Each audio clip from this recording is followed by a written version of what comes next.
Is this worthy? Let's find out.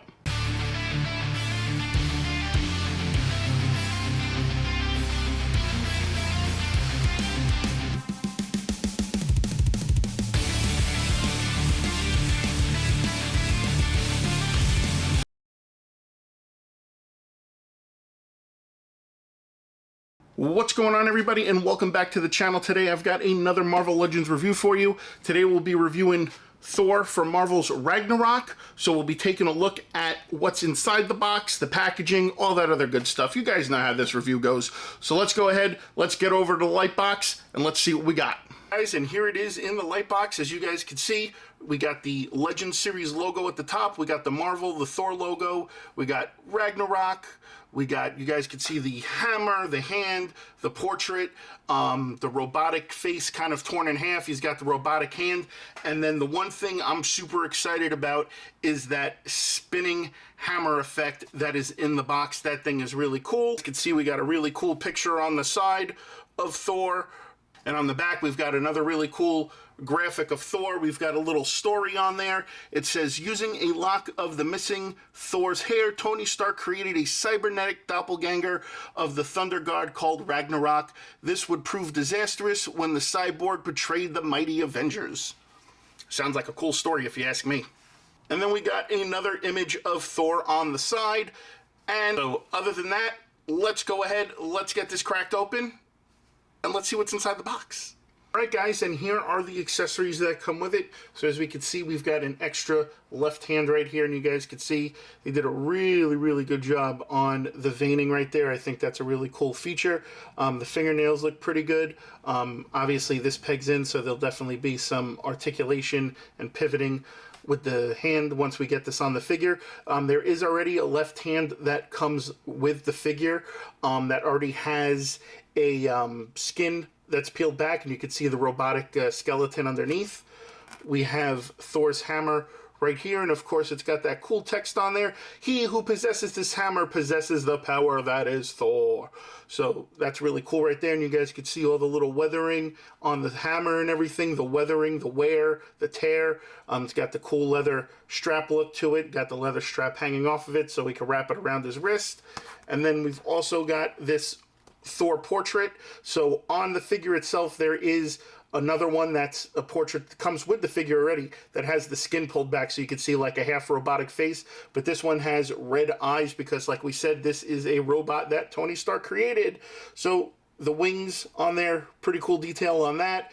Got Thor's helmet, got the nice little point on the top, got the hair, which is done pretty nicely. So the paint application on this is pretty great. I like the paint tone that they hit with the skin, looks pretty clean. So there's that. And then of course, the one feature that I was super excited about when they announced this figure was this twirling hammer effect. And it's cool because you guys could see it has a spin feature, so this can be applied to multiple Thor figures, or you can even apply it to an endgame Captain America if you have it, and he can wield this hammer because that's the hammer he wielded in the movie. So really cool effect. It's got the whirling, it's got the clear plastic that holds everything together, so I'm really digging this piece, and again, this is definitely worth the price of this figure alone, just for this accessory, so I think that's super cool. There have been ones that I've seen on the aftermarket that have been custom made, but this one I like a whole lot better. So yeah, let's go ahead now and let's take a look at the figure itself. All right, guys, and here is a look at the figure. So as you guys, like I said, on the portrait, if you move the hair back, you can see there's a little bit of that robotic exoskeleton underneath, and also on the hand. Really like that detail. The Thor outfit's really cool. You could also, again, like I said, on the hand, you could see the veining and the musculature on the arm. I do wish that they would put soft goods with the cape. I'm not a big fan of the hard plastic. So, I mean, you know, just kind of gets in the way sometimes, and, you know, it's kind of heavy, weighs the figure down a little bit, especially when you're trying to pose it and put it on display.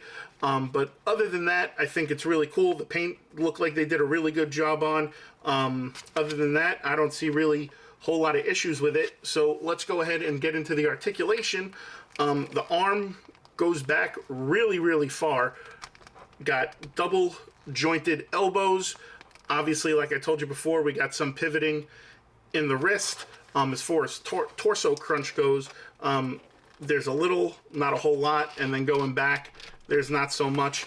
As far as the head movement goes, the hair hinders the movement of the head completely, going left and right and up and down, which kind of sucks. It takes away from, you know, if you want to do something where he's standing up and you want to turn the head to the side, it's kind of hard to do that. Do got the turning of the quad. There are double jointed knees, which is great. And then also we do have some pivoting in the foot, as you guys can see. So other than that, let's go ahead now and let's get put in the diorama and let's get this thing into some poses.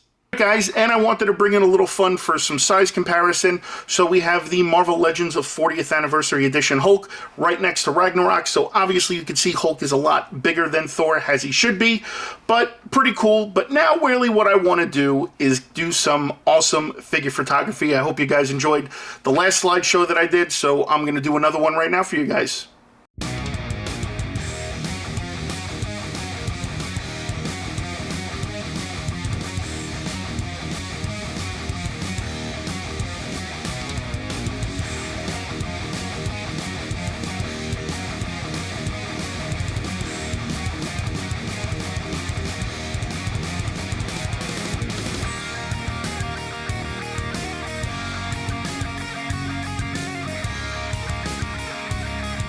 Alright guys, so do I feel that this Thor is worthy?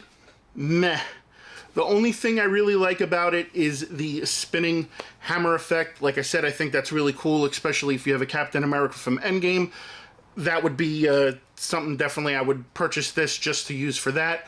The other thing is that I just feel that the 80th Anniversary Edition Thor was a lot better. I liked it a lot, even though this is a different play on a different Thor from a different story. I still like the 80-year one a lot better. So I really don't feel it's worthy in my opinion, unless you want to purchase it for the spinning hammer effect, which is basically what I did. So I paid $35 for a spinning hammer effect, which probably is what the cost is on the second market for custom ones. So who knows? But either way, I hope you guys enjoyed this review. Hope you guys enjoyed the slideshow. Trying to get a little bit better with the figure photography, but like I said, I'm still in the infant stages of learning how to do that. So I hope you guys like what you saw at least. So if you did, be sure to give a thumbs up. If you're new, please be sure to subscribe. As always, be sure to hit that bell so you get notified every time another figure review gets uploaded for your viewing pleasure. As always, you can check out all the excellent content we offer right here at MCE. And until next time, guys, that's what's poppin'.